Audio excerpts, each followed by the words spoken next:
Bonjour, bonjour, Muriel Tranquier, conseil en investissement immobilier. Avec la lettre R, aujourd'hui, nous allons parler du droit de retour.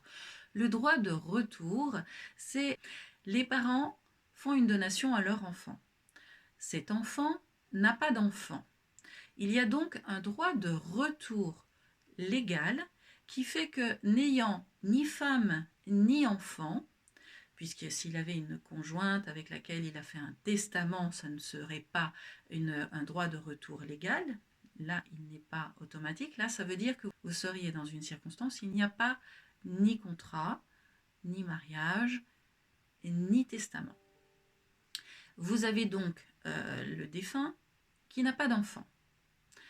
Et donc, le droit de retour est un droit légal qui fait que le bien va revenir dans le patrimoine du donateur, donc des parents qui sont encore vivants, et dans celui de ses frères et sœurs.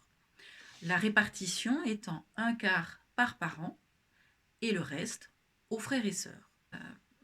Petite nota bene, si vous voulez, dans ce thème, lorsque vous êtes pacsé, que vous avez acquis un bien immobilier ensemble et que vous ne prévoyez pas de faire un testament donnant à votre conjoint pacsé la pleine propriété de votre bien en cas de décès, ce droit de retour va être légal et le défunt va apporter au patrimoine de ses frères et sœurs et des enfants représentés et également auprès de ses parents la moitié du patrimoine que vous avez acquis ensemble. Vous vous retrouveriez en indivision avec votre belle famille.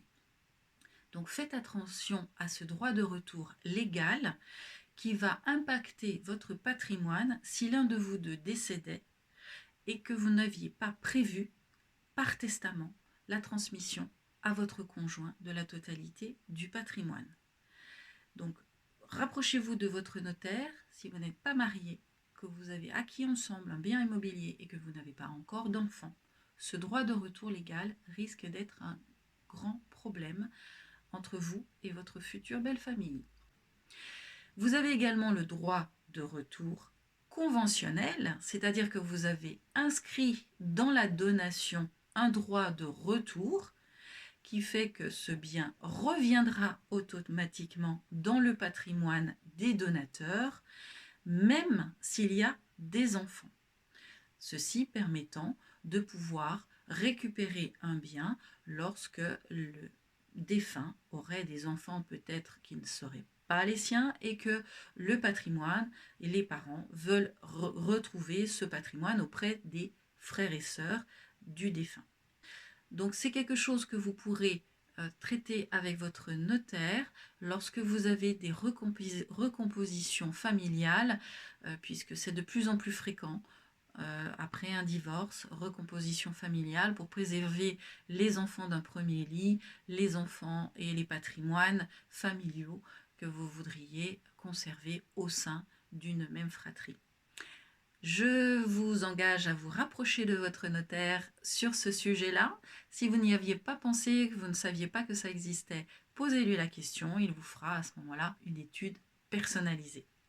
Je vous souhaite une belle journée. Je vous dis à bientôt.